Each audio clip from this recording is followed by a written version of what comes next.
Hello, welcome to the BDR.net lunch gathering videos. We get together every Thursday at 2 p.m. Eastern, and we cover a wide range of topics. So we invite you to enjoy this one and come visit us any Thursday that's convenient. We're at www.thebdr.net. That's thebdr.net. And we'd be happy to show you the engineering articles, IT articles, history articles, things that you'll find of interest. So again, thank you for coming. Enjoy the video. Take care. Presentation on sound, NIRO, and we have Peter D'Antonio, John Storyk, Rinaldi Petroli, and PK Pandy with us from, was it WSDG? Oh, actually from Ready Acoustics, but we'll explain. All right, and so it's going to be an interesting topic. We know some folks will probably join us en route here, but let's get started, and I'll turn it over to, I guess, John, you're the first one. Yep, how are you? Welcome. Thank you for inviting us. David, thank you for allowing me to do something other than 9 o'clock in the morning. What we'd like to share with you is the results of about a 2-year effort, and it's really the results of many, many more years of thinking by a number of different people. Some of them are here. Brief little history. I'm founding partner. I'm the S in WSDG, Walter Storyk Design Group, and I know some of you, and many of you might know who we are. We've 51 years of studio design and acoustics technology. I kind of lead a 65-person international company that just specializes in that, and still here, still working, love my work, et cetera, et cetera. A number of years ago, our organization has always had a research arm, usually unofficial. It got a little bit more official about 4 or 5 years ago. We gave it a name. We like acronyms, and we like people who like acronyms. You'll meet the king of acronyms in a minute. We kind of realized that we needed some way to codify our research and our intelligence. We called it Research, Education, and Development Initiative, REDI. We gave it a name. And we started meeting with increased frequency on a number of topics that interest us. From grounding to theatrical lighting.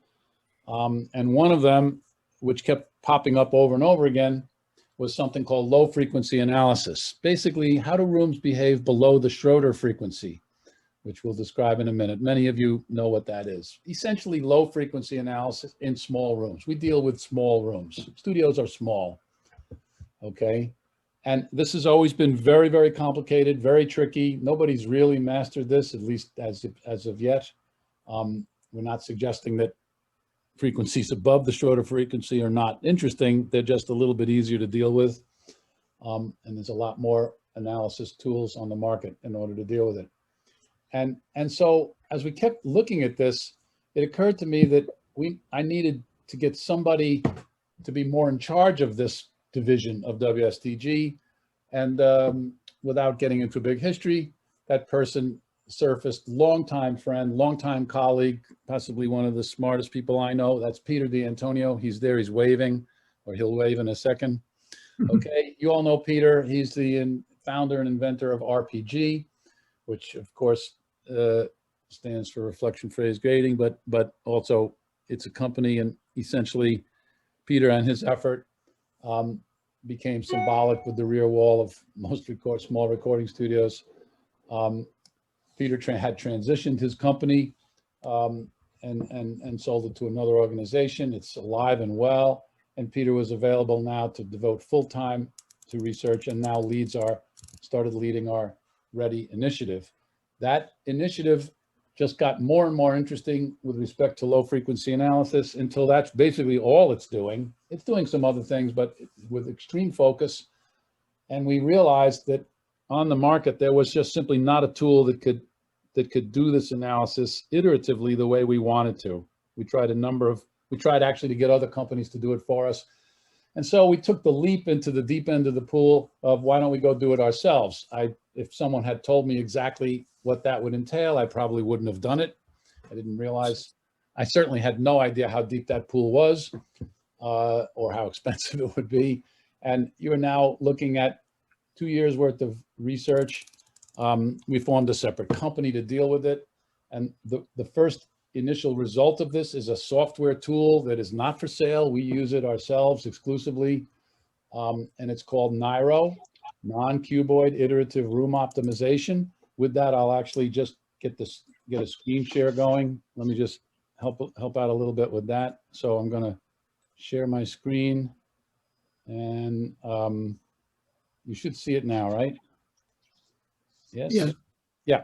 And so I'm going to go into presentation mode. I'm going to bounce back and forth between Peter and I, mostly me now, and then Peter will take over.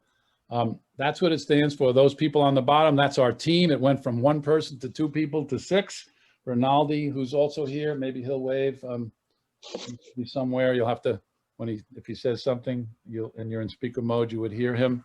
PK Pandy, a co-founder of GC Pro, many of you know who he is our business partner, dear friend, and systems integrator. And we have Artur and Tiago. We are completely virtual and international. Peter is in Washington. I'm in New York, upstate New York, although right now I'm in Durham, North Carolina.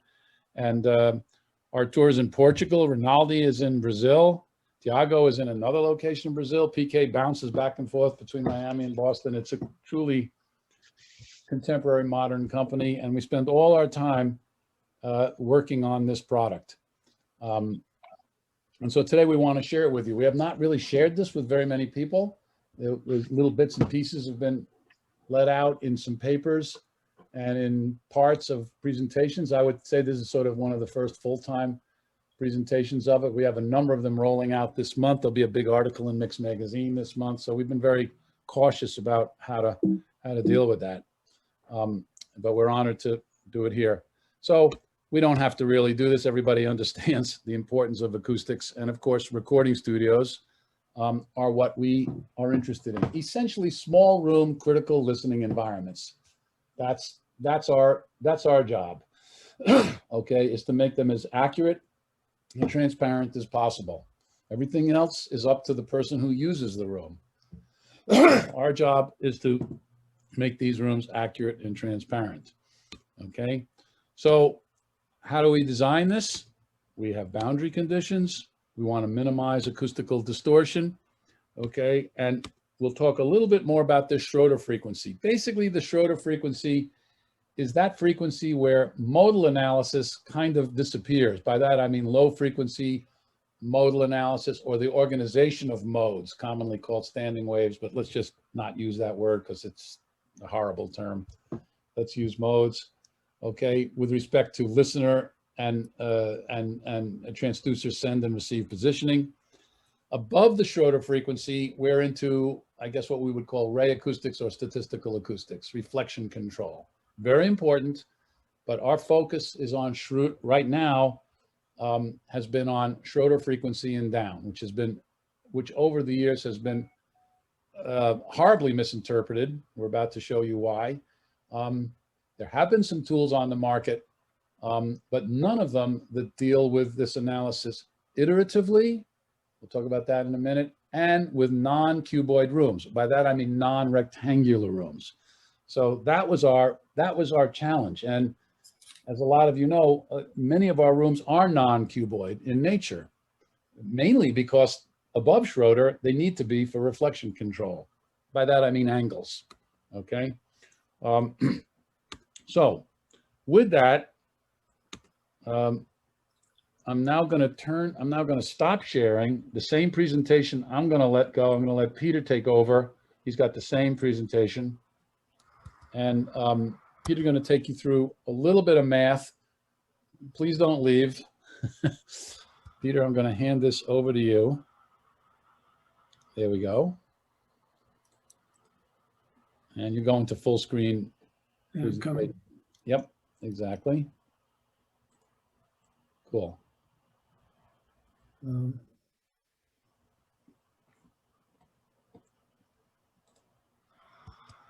You have it, Peter. Yes. Okay. Well, hi everybody. One more mouse click. So John has There you go. discussed the introduction here, and where I'd like to begin is with the discussion of how you address the modal frequencies, and this is how we And start. I'm begging everybody, don't leave. I know this looks weird. Don't leave. Well, Not as weird as it looks. I'm just showing you this because this beastie right here is the way that you can very accurately describe the sound in a room at frequencies in the modal range. Now, when you have a cuboid room, then there's a very simple solution to this big equation, which you see down here. And most people are familiar with this, where you have integers in the numerator and the length, the width, and the height. And this can predict the frequencies where the modes occur. It doesn't tell you how energetic the modes are, it just tells you where they are. And so this idea of dimensional ratios became very popular. And I think more time than is needed is consumed on the web with Excel spreadsheets telling you how to calculate the position of these modes. But what I want to describe to you is that while this is important, it's not sufficient to design a critical listening room, and we'll explain how. The reason is that there's two assumptions in that analysis. One is that all the modes are energized and all the modes are heard. And this occurs when the source is in one corner and the listener is in an opposite diagonal corner. But what really happens, and it also assumes that the walls are perfectly reflective, the boundaries. In reality, the degree of excitation of the modes depends on the position of the loudspeakers, and the degree of audibility depends on the position of the listeners. So we'll go through a simple example of a cuboid room, a very well-accepted cuboid room with accepted dimensional ratios in which we calculate all the frequencies. And what I'm going to show you now is, this is essentially what modes look like in a room at various frequencies, and you'll be seeing more of that later on. And so this is an example of a very simple spreadsheet which calculates the position of the modes. And it attempts to give you some idea of the relative intensity, but it's approximate. And so what we did was we using that very complicated equation, we calculated what a cuboid room actually will look like, okay, using that equation. And then, and as I said, the speaker's in one corner and the listener's in the other. And of course, this is what I just showed you. And the positions of the modes lines up for the most part. But what happens is, when you, this value of y is something called the admittance, and when it's 0, it means the wall is perfectly reflective. Now, in the rooms that we live in, the walls are very seldomly perfectly reflective, and so this value of y has a small value. And in most of the WSDG installations, the wall construction is gypsum, plywood, gypsum. And so here is an example. Here's a calculation of what this room looks like when the walls are not perfectly reflective. So you're beginning to see some changes. And then we can keep going. We can now say, okay, well, this is a really important concept right here, because all these calculators, the one you just saw is, REW, that's Room EQ Wizard. It's okay. But the fact of the matter is that unless you're in need of high transmission and high transmission loss, a lot of walls don't have this high rigidity to them, this high total reflectiveness to them. And this was something that was painful when we started to realize it. These next demonstrations clearly show how all these calculations collapse when you have rooms that don't have high transmission loss, which, by the way, may very well be rooms that people on this talk are used to. We go into a lot of broadcast rooms, and there's no need for them to to have high levels of transmission loss. Maybe you're not doing any recording in them. Maybe it's just an editing room. So this Y value is very important. Sorry for we maintain the admittance, and now we move the speaker into the room, and you see again many different observations here, because it depends on where the source and the listener are. Then we can actually bring in a listener at a typical position, 30-degree equilateral angle, and you see that there is a dramatic difference between this simple prediction. And of course, we typically sit in the middle of the room, and of course, that mode is completely missing. So there's very little agreement between the two, and that's the point at which we started to move forward with our analyses. And then there's one other aspect which is not even addressed in the simple calculation, and that is something called the speaker boundary interference response. And so if you have one speaker, you're pretty lucky because you get four other speakers for free. Oh, great. Okay. All right. We'll be over in a little bit to pick it up. And those are virtual speakers. And so what happens is, what you're actually hearing is the coherent sum of all of those speakers. And so the position of that speaker is really, really important. And what happens is, when you have a speaker in front of one boundary, you get a notch. When it's equidistant from two boundaries and three boundaries, that notch gets really, really deep, and you cannot remove this with equalization or anything. And as you move this speaker into the trihedral corner of the room, you actually move that notch up to higher frequencies where you can actually treat it. And so in reality, the best position for a loudspeaker is either in the baffle or far away from a wall. And so we have a challenge in that, and we can of course predict this by windowing the impulse response to look at only these early reflections. And so in the 90s, we developed two programs to do this in cuboid rooms. So we essentially addressed the low frequency response, but it was limited to cuboid rooms, and they were done non-simultaneously. So we moved forward then, and we have small rooms. They're either cuboid or non-cuboid, and there are differences. And there are differences in the two programs that I mentioned earlier. We actually assumed a zero admittance. We located the loudspeakers, the listeners, the length, the width, and the height. However, and we also applied some random incidence absorption. But in the non-cuboid iterative approach, this NIRO program, we're using complex surface admittances. That's that Y value. We're optimizing the location of the speakers, the listeners, and the room vertices simultaneously, and that's very important. And we're using this boundary element method and a thing called the genetic algorithm that I'll briefly describe in a minute to optimize the modal and the SBIR responses simultaneously. And we also apply absorbers, low frequency absorbers with specific center frequency, peak absorption, and bandwidth to damp the temporal modes. In other words, not just throwing an absorber for which we are not really sure of what the absorption response is. So the boundary element method is a wave-based method. It's a multi-step process. You start out, you define the space.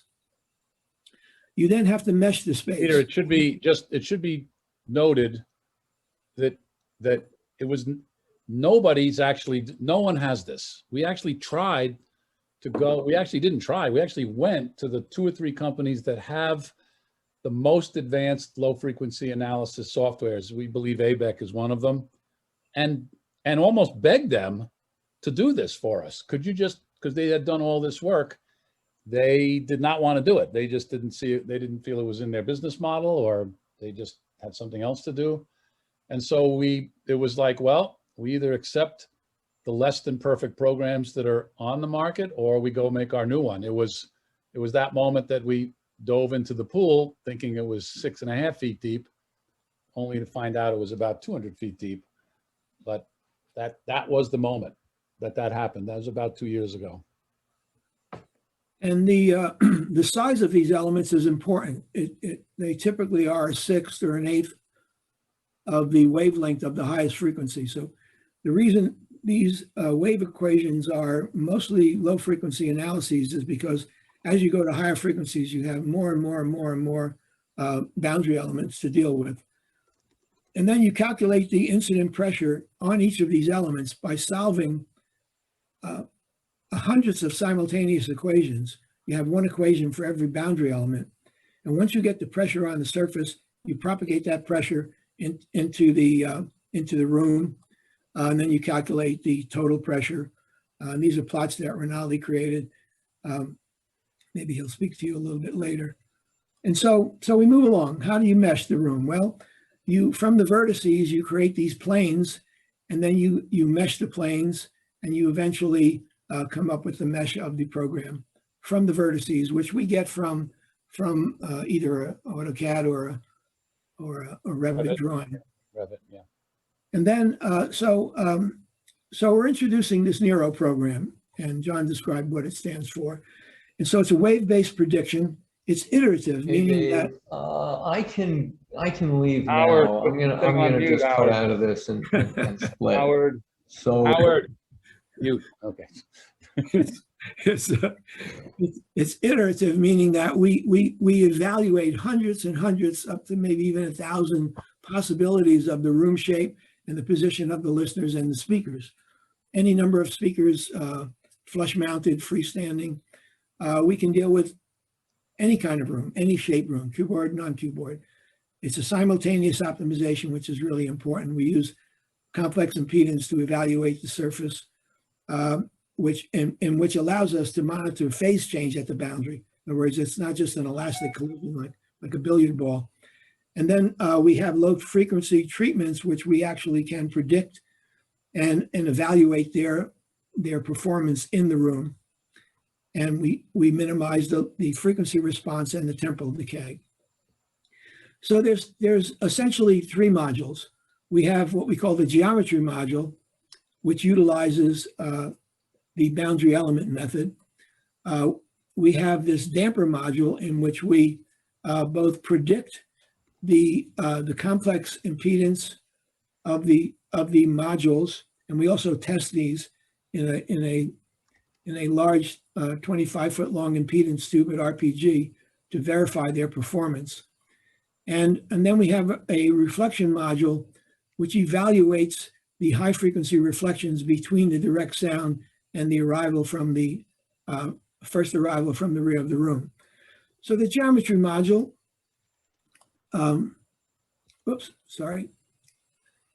geometry module is an iterative module. And as I say, it uses the boundary element method, but it requires knowledge of accessible areas. In other words, where can the speaker be located? What is the range? What is the range where the listener can be located, rather? Source positions, the vertices of the room. And so what we're winding up with is an optimal solution within those architectural constraints. And this is what, John will probably talk more about this, where we're basically addressing the architecture and the acoustics in sort of a simultaneous way. I might interject. This is where the pedal really hits the metal, because this is the first time that we see that anybody is able to put these variables in and iteratively just test them using a genetic algorithm. Peter will go through what that is as briefly as possible. And of course, the earlier that this process is introduced into the design, the more variables we have. In other words, early in a design, we might be able to tell the software, well, the ceiling could be raised a foot or 2 feet, or speaker positions could be moved back and forth. On the other hand, if we get a project where the room is fixed, then those variables are 0. Doesn't mean we still can't do something. It just means we can't change those walls. And in fact, the example we're going to show you is in fact exactly that. We had a room that could not change, but we could change the speaker listening position. So this is really super critical right now. We're using this now on all of our designs for the last 1.5 years. again, sorry for interrupting.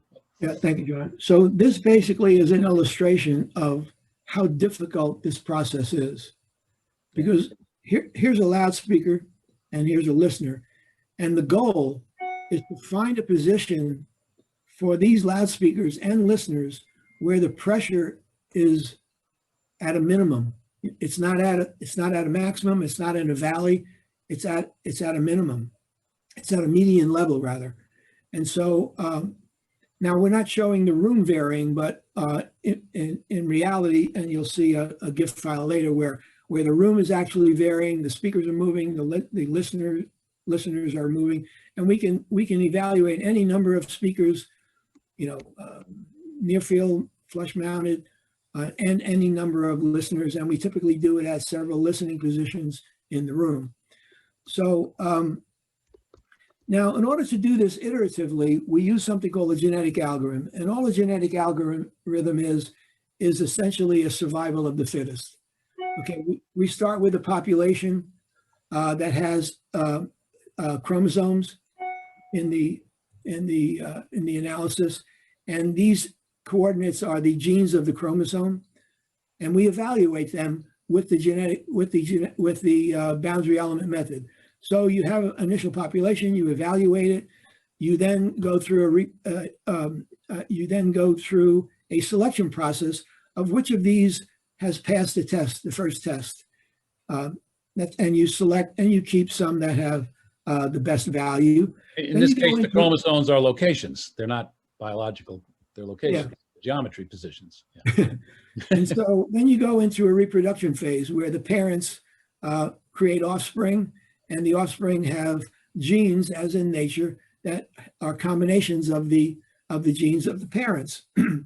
And then not to have inbreeding, you introduce mutations to keep the population growing. That's called mutation. And this iterates until we either run out of, we either end with the number of cycles we wanted, or we meet the criterion. So what is the criterion? What is the target? The target is a weighted sum. All this equation means is that this is the modal response. In other words, the frequency response in the modal range, and this is the speaker boundary interference response. They're weighted, and then the main goal here is to eliminate these dips, these red areas, because if we have dips in the modal response, they cannot be equalized. And so we penalize these dips. We have this penalty factor beta. And so that is, and then we, my mouse is moving without me giving it authority. So then we have the damper module. Now in the damper module, we basically design these low frequency treatments. This is called the impulse response. This is the emittance, which is the reciprocal of that. And this is the absorption coefficient, which most of us is familiar with. And we then, after we design these tools, and we design them exactly where there's a modal emphasis. If the mode exceeds a threshold, we design a resonator. We call them acoustical parametric equalizers, because it's like an electronic parametric equalizer. You adjust the level, you adjust the bandwidth, and then we test those in this large impedance tube at RPG's Acoustical Research Center. And so we have confidence that we are using products that actually do what they are intended to do. So the frequency response is really one part of the equation. The temporal damping of the modes is also a very important and a very significant portion, because our auditory system integrates all of this time. There's a temporal fusion. And so the goal is to have all of these frequencies damp at the same time. A proper decay of the room modes is fundamental.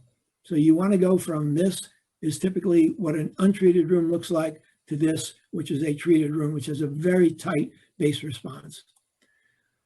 Then the reflection module, we use the image source model, And it basically just evaluates reflections. Where are the reflections that arrive at the listening position? And we do that because we want to create a region of space. If you were to look at the temporal response of a concert hall, you would see the direct sound, and then you would see the reverberation coming in later in time. And this, in large room acoustics, this is called the initial time delay. And so the goal was, how do we create the initial time delay in a small room? And the only way to do it is to eliminate these early reflections. We didn't talk about this earlier in the presentation, but we want to eliminate these early reflections, and we want to create a dense time response. And so we evaluate all of the reflections arriving at the listener, and also the reflections that arrive at the back of the room, because we are now going to diffuse those reflections in the back of the room using these reflection phase grading diffusers. And this whole theory has evolved, over the 40 years doing this, from a simple quadratic residue diffuser to a modulated optimized diffractal. And that's what we use in the back of the room. And we utilize these positions to determine where to place these units in the back of the room. Good. Peter, so- I'll let me jump in here and jump back. So thank you, Peter, for doing that. I'm going to jump over and You want me to stop sharing? yeah, well, you don't have to. I can get it. Okay, Yeah, you stop sharing okay. really quick. Okay, and then I'm going to jump on and get to the back part of our presentation. Okay, there we go. And let me just go into full screen on this. So, I mean, that's a really race car presentation through the process. This is the summary of the actual process.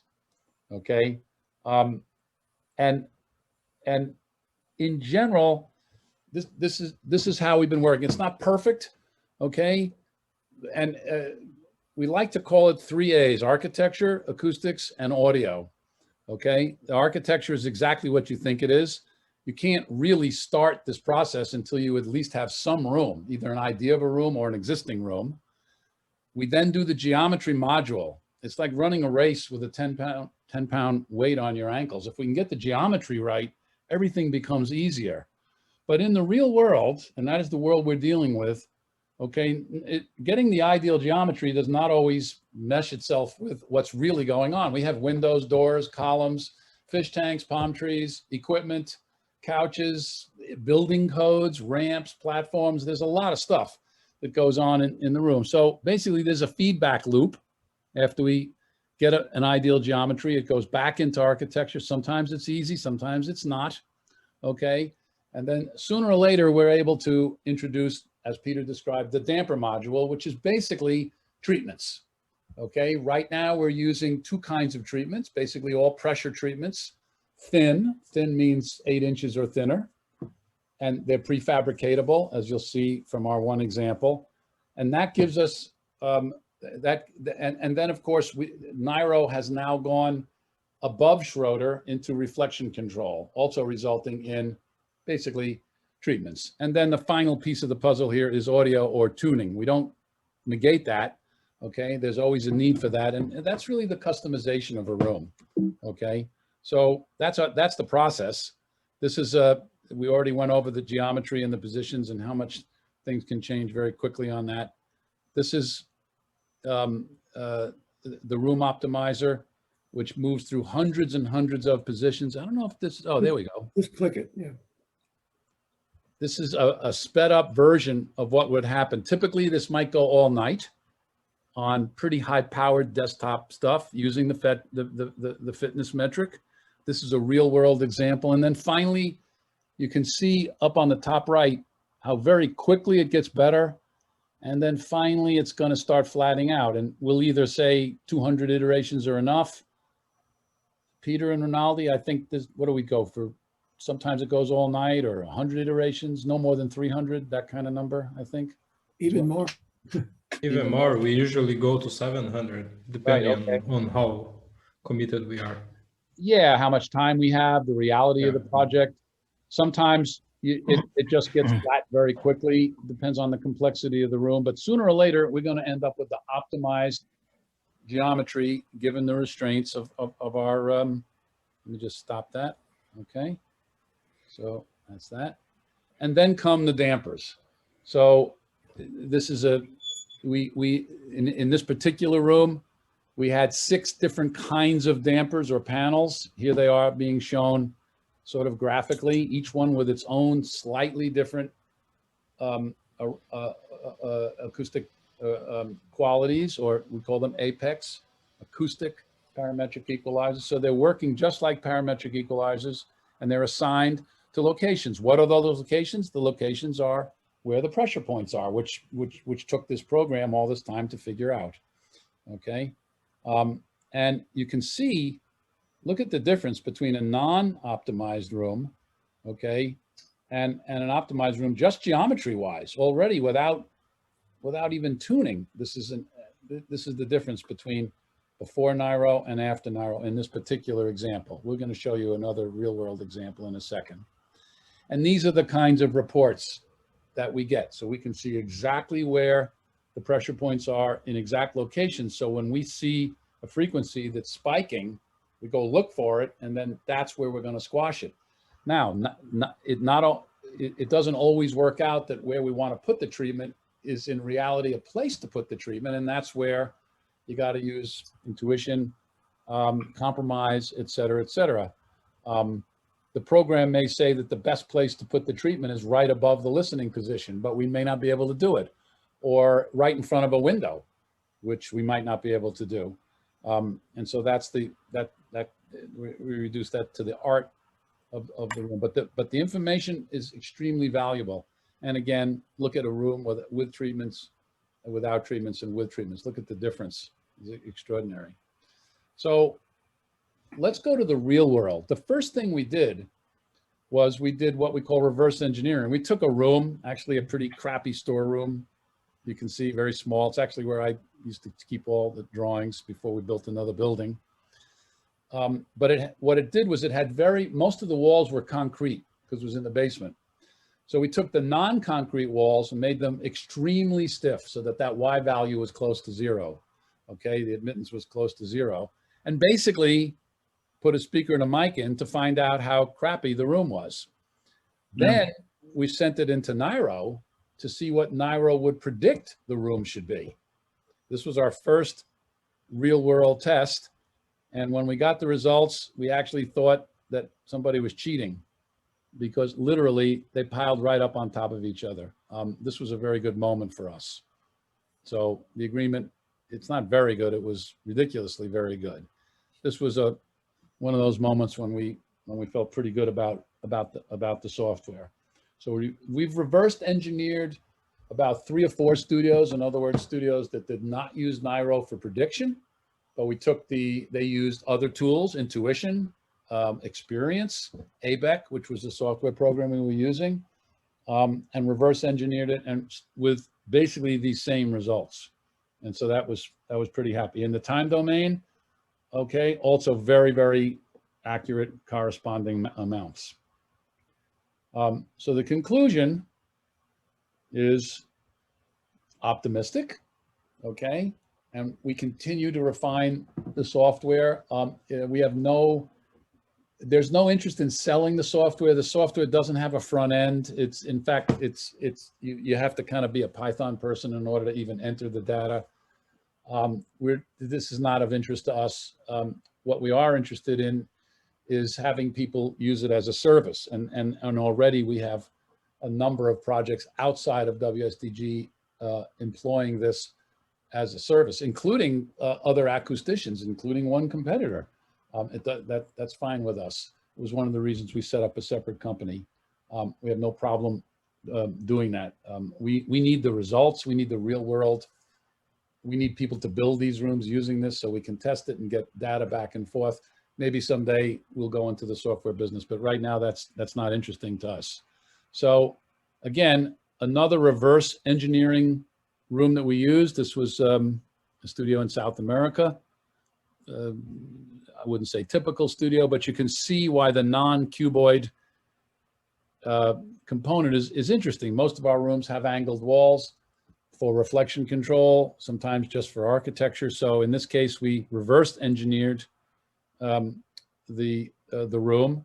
Okay, in other words, we took the treatments that intuition told us were there. We made some pretty good guesses on the admittance. I think very good guesses and sure enough, once again, we have a really, really close tracking between the measurement and the prediction.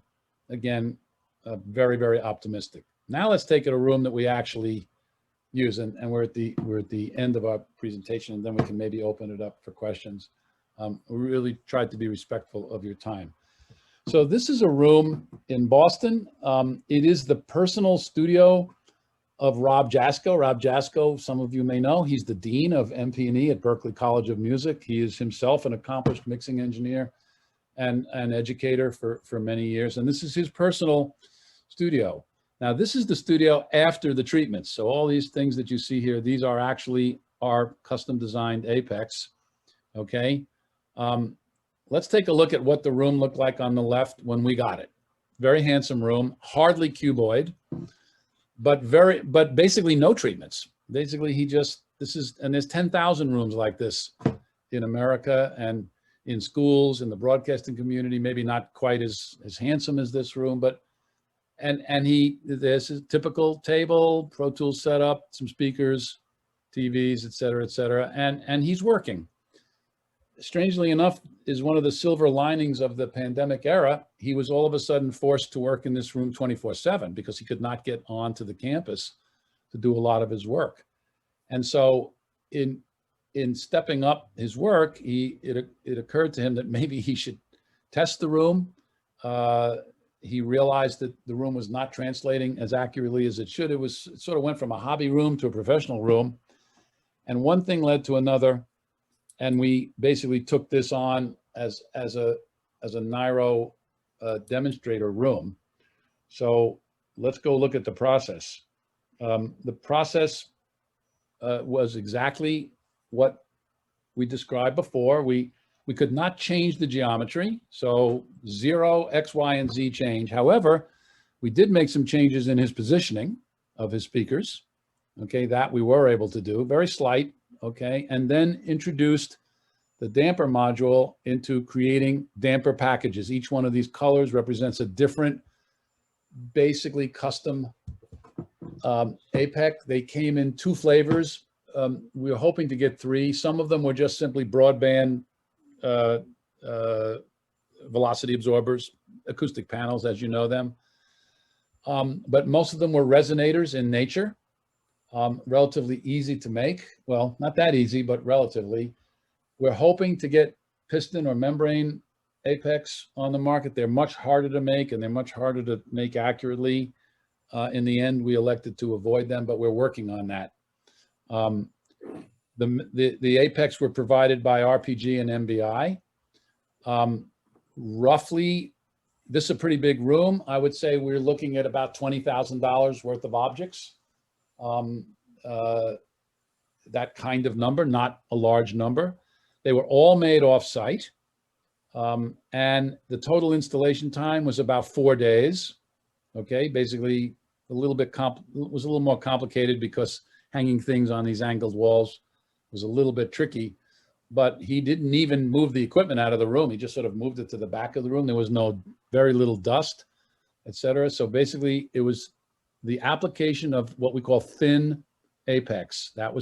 That's basically our goal, because we think that that's really what most people want and need.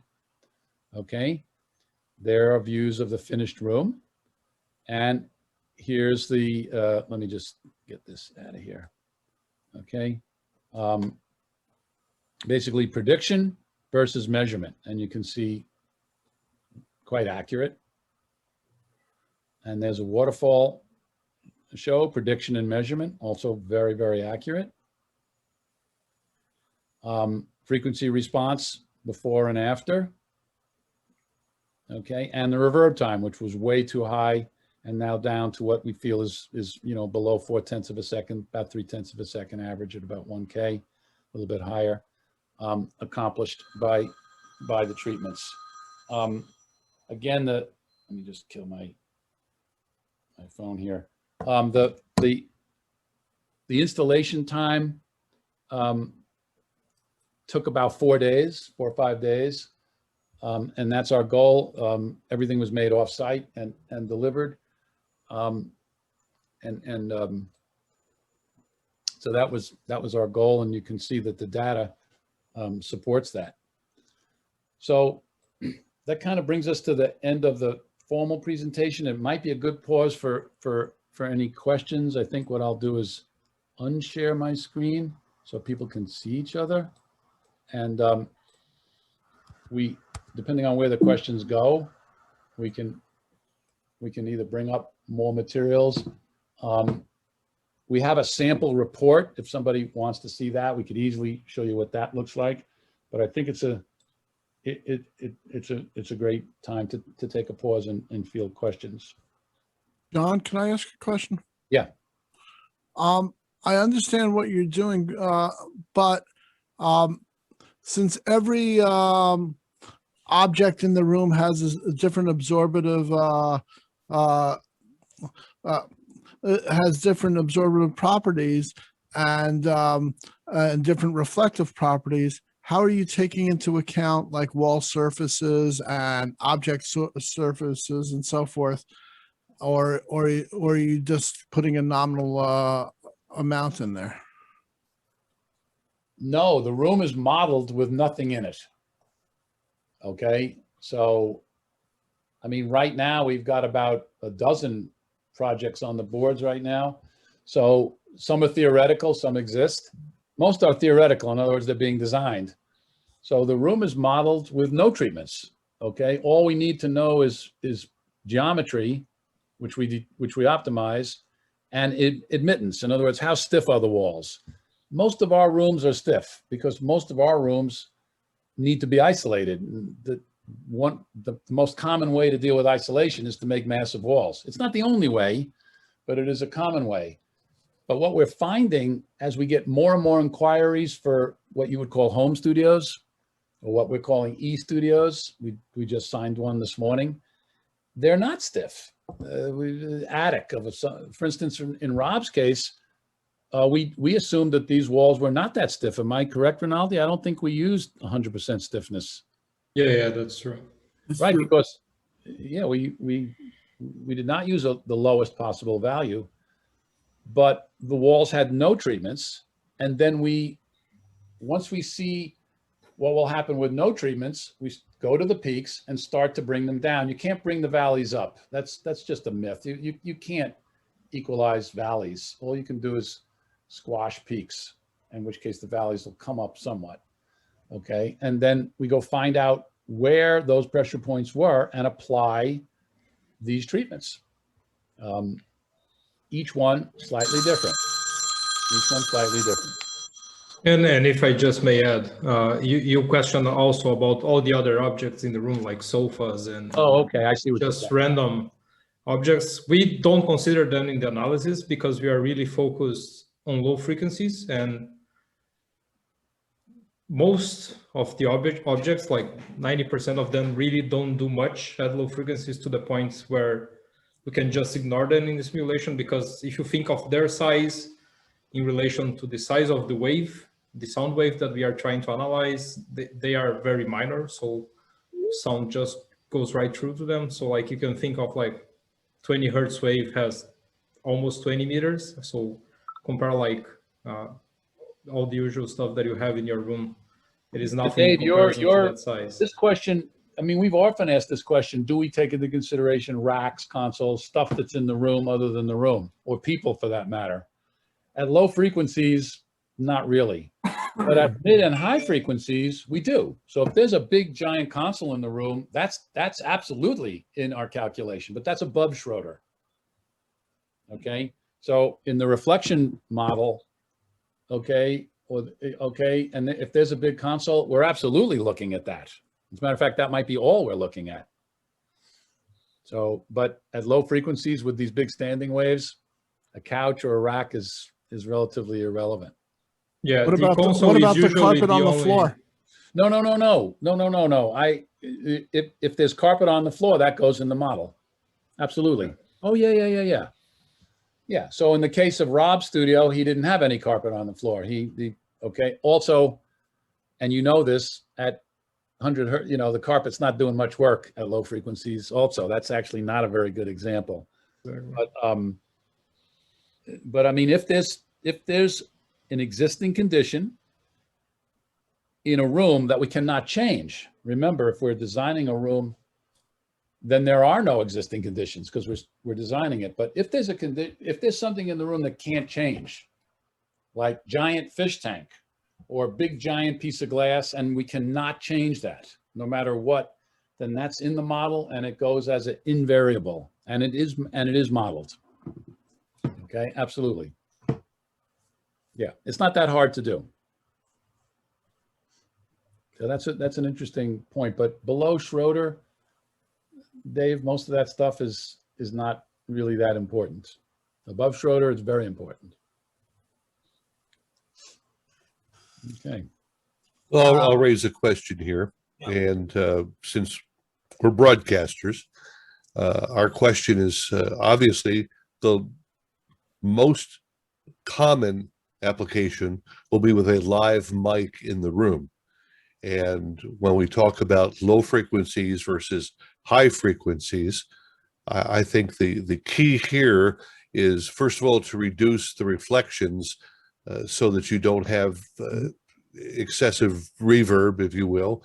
On the other hand, you want the sound not to cancel so that it doesn't create a hole in a person's voice. Is that kind of where you're coming from, or can you put that sort of in a little more simple words that Well, I mean, is the Schroeder that important to Well, an audio booth? yes and no. Depends on what you're doing in the audio booth. Okay, so I mean, right now we have 6 podcast studio projects on our boards.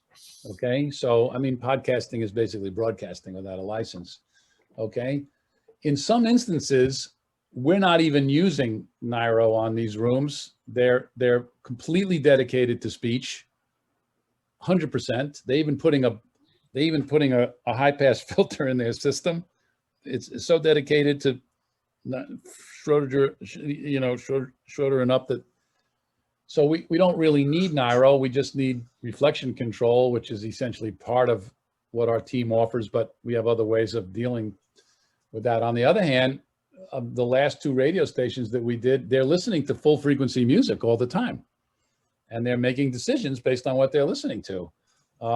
Radio stations now have become, I mean, the modern radio station is a recording studio. It's just, the business model is different. In fact, to be honest, it's not even that different sometimes if you look at the way they're monetizing themselves.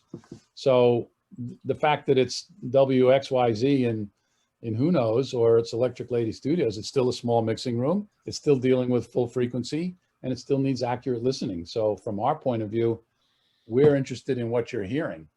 If it's a booth and all that's happening in the booth is somebody speaking, and you're going to put a high pass filter at 150 and you're going to put a high pass filter at 150, then probably we're not going to pay too much attention to 150 and down. And I agree with you. We don't really, it's a non-event. And we have those projects, and that's fine. But most of the broadcasting projects we have, the audio mixing suites, we're now, half of them are in Atmos.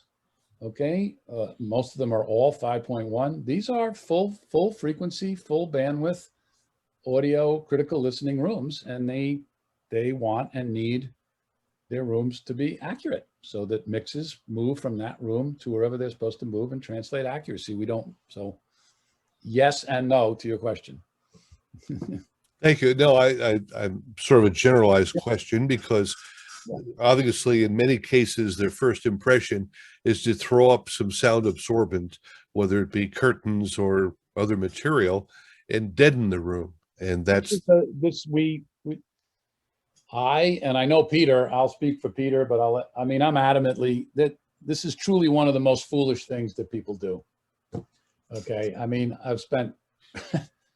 Peter has spent 40 years and I've spent, well, first 15 years were, I think, an accident in my life, some very good luck and a learning curve. But in the last 25 years, I seem to think I know a little bit about what I'm doing. But I mean, it's a huge mistake to go just putting up foam and stuff all over the place randomly.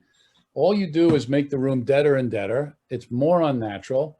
You're only deadening high frequencies. You're not doing anything at low frequencies. So you're making a much more unbalanced acoustic color palette in your room. Okay. Plus it's a waste of money. Take that foam or whatever, which is essentially mid and high frequency absorption, and put it only where you need it. Think of it as penicillin. Just use it where you need it. And you'd be better to introduce some low frequency control in the room, okay, which is going to make your low, deep male voice sound better. We've seen hundreds of examples of people just using too much foam. I have nothing against foam. There's a time and a place for foam and carpets, okay? But people just continually waste their time and money just throwing up too much of this stuff. And then they want to know why the kick drum doesn't sound good or why the bass guitar doesn't sound good in the room. It's because you didn't do anything at 60 hertz. You did 0 at 60 hertz. It's the same room. I rest my case. I'm pretty sure Peter would agree with me. Yeah. You've been talking about small rooms. How small can you go with this? I'm going to let Peter answer that. On one hand, no Really not how limit. small, it's how big. It's really how big. Yeah, exactly. Yeah. Generally, when you get larger than 200 cubic meters, you've got so many mesh elements that it becomes a very laborious calculation. The small part isn't a Not a problem. problem. Yeah. That's a And good question. also, you have to realize that this transition frequency that we keep talking about changes with the volume of the room. So as the room gets smaller, this rotor frequency gets up in the mid frequencies. So, and what John is saying, when you put thin absorption on a surface, you basically are creating a filter. So you're basically making your low frequency response even worse. So yeah, it's not so much the small volume, it's the larger volume that is a limitation. Also, as the rooms, the other thing is well, first of all, most of the rooms that, remember, this started out as something to help our work being WSDG, and our core work, not our only work, by the way, is small rooms, control rooms, under 600 square feet, 500 square feet. Sometimes, whoops. Excuse me. That's, Getting serenaded. well, that's my wife. The other thing is that as the rooms get bigger and bigger, Schroeder gets lower and lower. That's just simple math. Until for instance, this kind of calculation for Madison Square Garden is more or less meaningless, because by the time you get to the Schroeder frequency, it could even be below what you're hearing. You know, there really are no modes. You don't have to deal with modal analysis at Madison Square Garden. It's all reverb time. It's all intelligibility. So, but Peter's answer is really the better one. It just becomes it becomes very tedious to do the calculations. And for us, it just becomes something that is not necessary. 600 square feet, I'll go back to feet rather than meters. That's a huge control room. And what's going on in the world today are small rooms. There's thousands and thousands and thousands of 250, 300, 350 square foot critical listening rooms, project studios, budget studios, personal studios, home studios, broadcast studios. We call them e-studios. It's kind of a name we're giving them in our office. This is what's going on in the world. The large control room is really almost a thing of the past. There's still going to be a few still mixing rooms sometimes, et cetera, et cetera. And we can do it. It's just tedious, but it's also doesn't fit into what we're seeing is You have on in the world. very adequately answered my question because I was thinking, you know, does this, a lot of things as you, I'm sure you know, I don't know if everyone else here realizes this, but a lot of the modeling software, as you know, just falls apart in small rooms. And No, just the we're opposite. dealing with small rooms. I mean, even in most radio stations, even the big room is a small room by acoustic standards. Yeah. Yeah, in that case, that is a limitation more of the method than of the software, right? So what we are doing, most commercial softwares for this type of thing, where they start to fail at small rooms, is because they use statistical analysis. Exactly. And the reason why they fail is whenever you go lower in frequency, the modes are more important than what happens statistically. So that's why the method starts to fail. Yeah. And what we do is the opposite. We don't use the statistics, we use the actual wave behavior. So we could go as little as needed, but going bigger than 200 cubic meters might be a little tough because of the elements. So the holy grail here is full frequency analysis, which we're close to. And then the real grail is auralization, okay, which is essentially putting the impulse response back through reverse and being able to listen to the room. Now, several programs do this, but they only basically do it from Schroeder up. They don't do it from Schroeder down. So that's our next leap. Hopefully we'll be here a year from now if we don't run out of money and energy with that. But that's the holy grail. And Rinaldi is right, is spot on the money here. We just don't use statistical analysis to do this. Well, speaking of analysis and money, I'll raise a question I'm sure more than a few of our listeners, viewers are going to ask.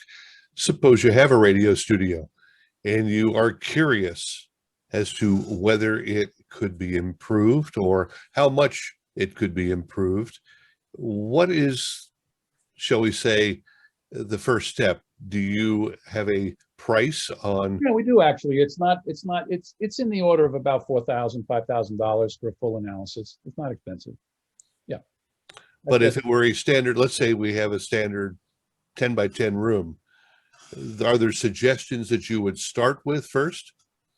No, it's the same process. There's the room. We do the analysis. We issue a report. It's about 50 pages. We issue the recommended damper positions, et cetera, et cetera. I mean, sometimes projects come in and we don't take them. I mean, it's like, you don't need us. Well, that's what I'm getting at. Are there, if there's somebody out there that's got a studio and he wants to know, could it be improved? And you look at it and you say, no, you're about as good as you're going to get with that. You're not going to charge him $4,000 or $5,000. No, we're not going to charge him anything if it's 10 minutes. I get 5 to 10 calls a month.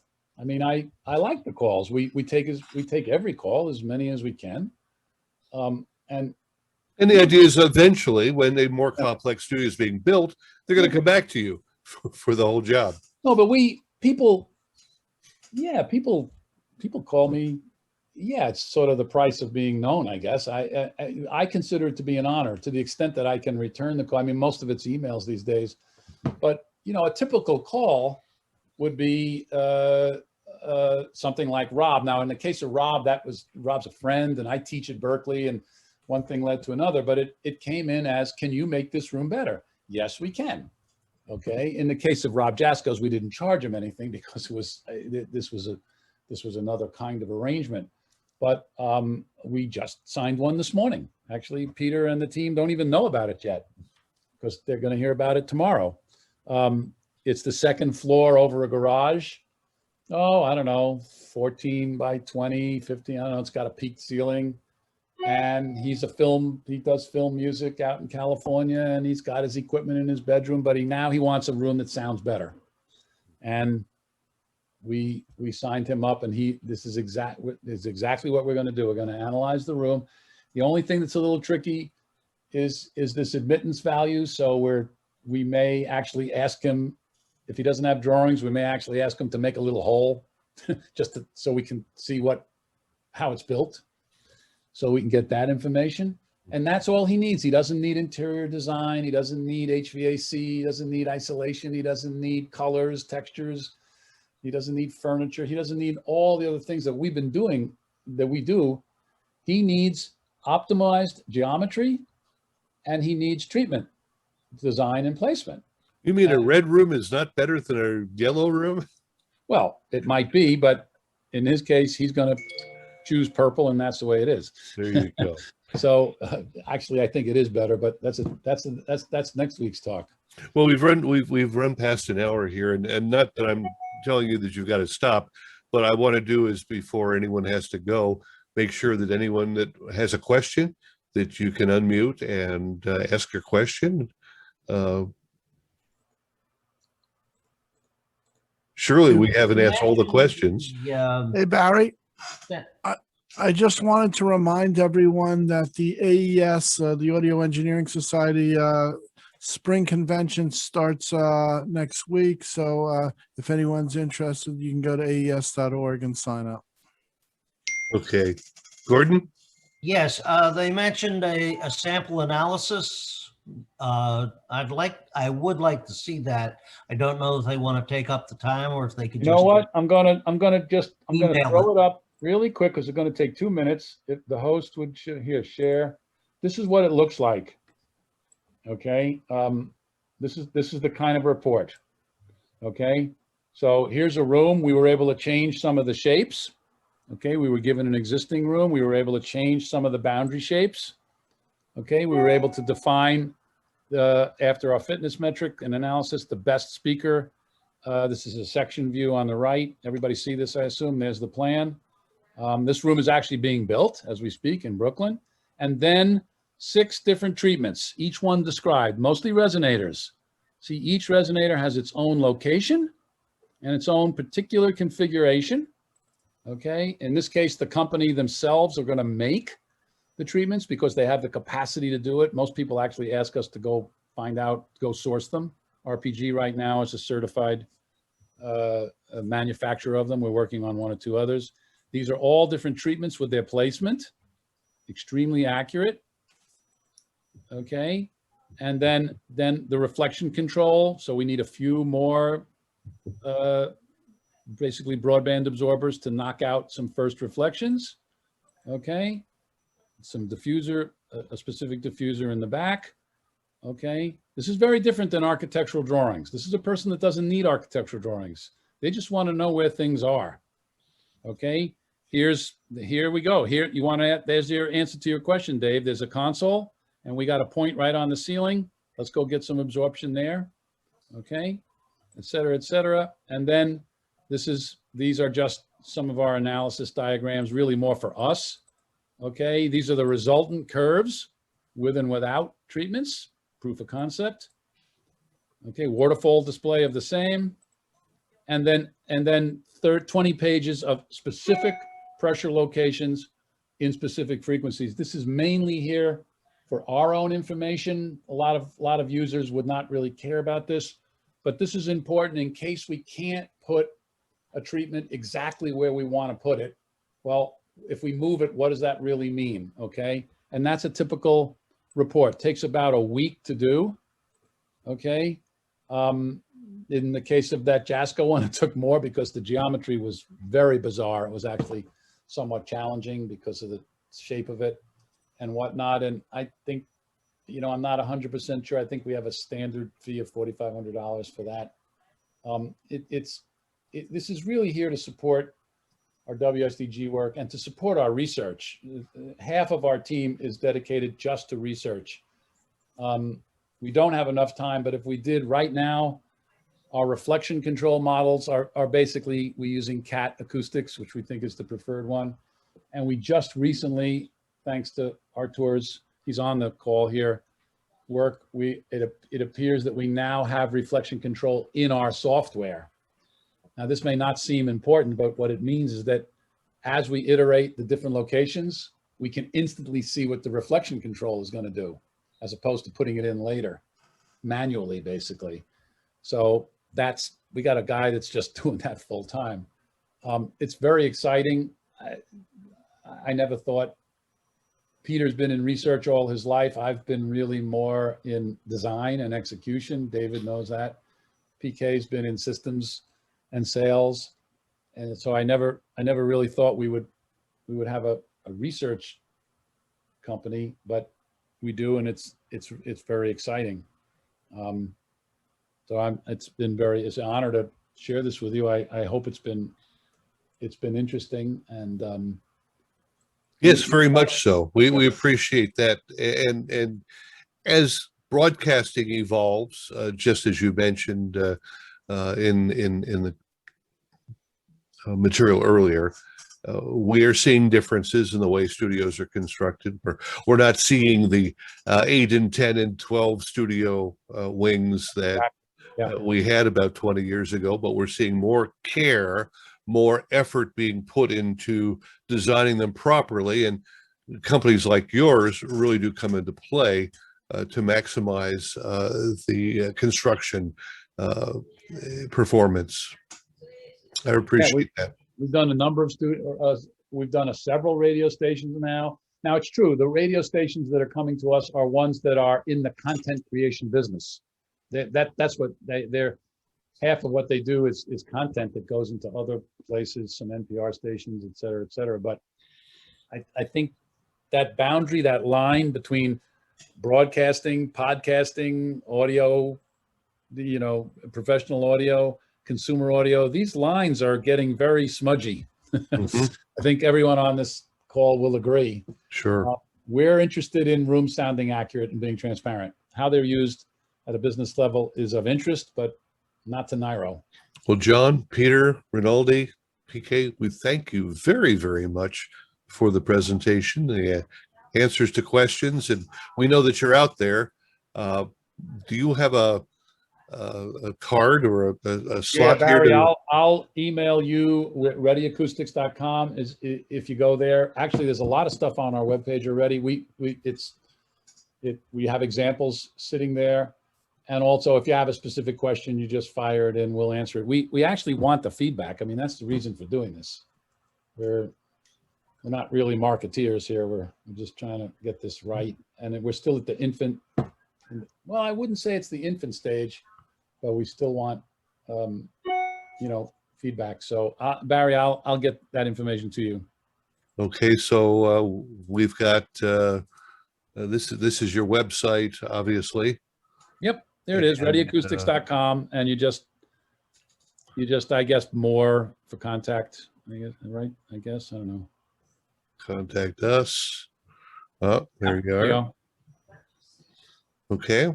If you do that, basically that goes to PK. If you have a specific question for Peter or myself or Rinaldi at any level, super tech, non-tech, business, marketing, ideas, we're not that hard to get. We're not that complicated. We're very lucky to have Peter and the team. It was a blessing. And we'll tie that website to our Okay. video and such, so that, and again, if you guys are willing, we would certainly welcome some text, a little article to guide people with the basics here. Good. We'll stay in touch. Thank you very much. Thank you. Thank you, all. John. Thank you, Dave. See everybody. Thanks a lot. Thank Thank you you. very Thank you, much. John. I wish you guys would have been around in '95 when I really needed you. Oh boy, Oh boy. Oh boy. we were working on it. We were working. Peter, you got We that were- you got the time travel initiative, right? We're working. Yeah, that's gonna come. We'll bring One back of the the nice name, things about John Storyk, whenever he speaks, he's never doing the sales presentation as much as he's running a class, and you always walk out learning something. We're trying. I mean, we welcome people to use this. There's a little bit of a business model here, but this is really much more about research and trying to get this right. There'll be a moment. And I mean, maybe someday it becomes software that we're in the software business, but right now that would be way too confusing for us. We would need a front end. We'd have to support it. We're not interested in that at all right now. Just interested in getting more and more examples of this out. Okay. Very So anyway, good. thank you very much, everybody. Thanks.